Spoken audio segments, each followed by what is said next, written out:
అరే మామా ఈ కిట్టిగాడు ప్రపోజ్ నీకు ఇంతసేపు అయింది ఇంకా రాలే? అరే వాడు రాలేకపోతే రాలేదు కానీ ముందు ఫోన్లో ఏదో మెసేజ్ వచ్చిందా చూడరా. ఓ రే ఇది అండర్వేర్ ఆడ్ కాదురా, ఇదంతా బర్గర్ క్వీన్ వల్ల జరిగింది. పదరా వెళ్దాం. చలో దేखेंगे. బర్గర్ క్వీన్ ఆగవే. ఏ ఆగు. तेरी अम्मा की नया फोन दे चिकन बर्गर.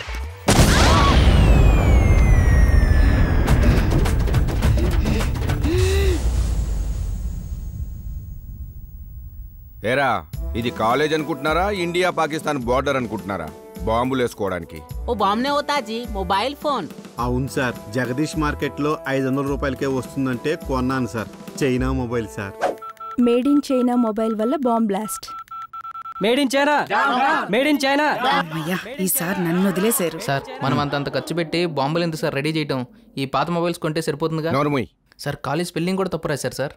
రేయ్ మీకిదే first and last warning. Mobiles ఉన్నది మాట్లాడుకోవడానికి వినడానికి మాత్రమే, విసురుకోవడానికి కాదు. తక్కువకొస్తే ఇలాంటి చైనా మొబైల్స్ కొంటే ఇలాగే ఉంటుంది. I hate China mobile madam. I hello. Hate China items ban చేశారు మేడం. సరే ఓకే ఓకే వచ్చేస్తున్నాను. రే కాలేజ్ బయట చైనీస్ రెస్టారెంట్ ఓపెన్ చేశారంట, పదరా నూడిల్స్ తిందాం. ఏ చైనా రెస్టారెంట్, నయా చైనా ఏమైందిరా? రెస్టారెంట్. చలో చలో. ఇప్పుడే కదా sir made in China down down అన్నారు, మళ్ళీ చైనీస్ రెస్టారెంట్కి వెళ్ళి నూడిల్స్ తింటున్నారు సార్. ఊరికే పెట్టలేదురా, దీని పేరు వైరల్ కాలేజ్ అని.